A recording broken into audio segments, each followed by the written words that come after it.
आचार्य भगवंत की जो दृष्टि है वो बहुत विशाल है।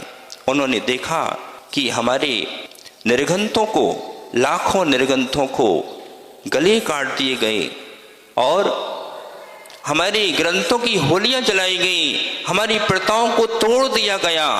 तो उन्होंने दीक्षा लेकर के अपने जीवन में इतने सारे निर्घंतों का एक परंपरा प्रदान की है और उन श्रमणों को ऐसे अलग अलग संस्कार दे करके और उनको पढ़ा करके, लिखा करके एक विशिष्ट प्रधानता प्रदान की है।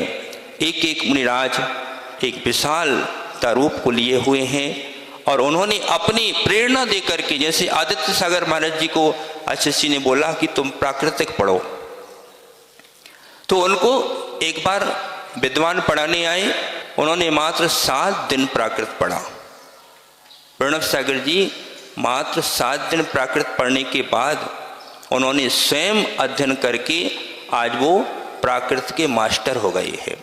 ऐसे सभी मुनिराज अपनी अपनी विधाओं में बहुत अच्छे उभर करके आ रहे हैं। ये सब पूज्य गुरुदेव की कृपा है, उनकी अनुकंपा है और उनकी एक विशाल दृष्टि है। उन्होंने साहित्य की जो होलियां जलाई गई थी सुबक्ता सागर जी, आचार्य भगवंत ने आज 250 ग्रंथ प्रदान करके हमारी श्रमण संस्कृति को लाखों वर्षों तक जीवंत कर दिया है।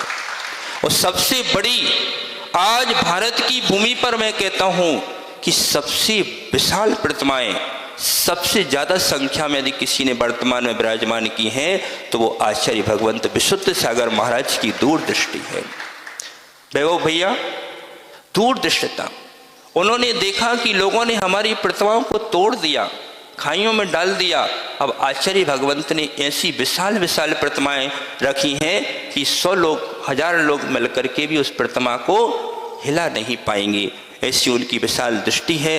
और उन्होंने जो समाज को 20 पंथ, 13 पंथ, सोनगढ़, देवगढ़ के रूप में बट रही थी, उन्होंने अपनी आध्यात्मिक दृष्टि से, आध्यात्मिक प्रवचनों से और नए दृष्टि से प्रवचन करके उन सबको जोड़ करके हमारी श्रमण संस्कृति को बहुत बहुत बड़ा वरदान दिया है। कभी भी जैसे सागर को गागर में नहीं भरा जा सकता है, वैसे ही संतोष भैया कभी भी गुरु के जो गुण हैं उनको कभी हम मुख से कह नहीं सकते हैं। उन्होंने जो हम पर उपकार किया है, उनके उपकारों को हम हमेशा हमेशा अपने हृदय में स्मरण करते रहेंगे और हम उनके चरणों में रह करके अपनी साधना को इसी तरह बढ़ाते रहें। यही भावना और यही स्वाशीष, हमें कुछ नहीं चाहिए, बस गुरुदेव के चरणों में रह करके रज अपने माथे पर चढ़ा करके अपने जीवन को धन्य कर लें।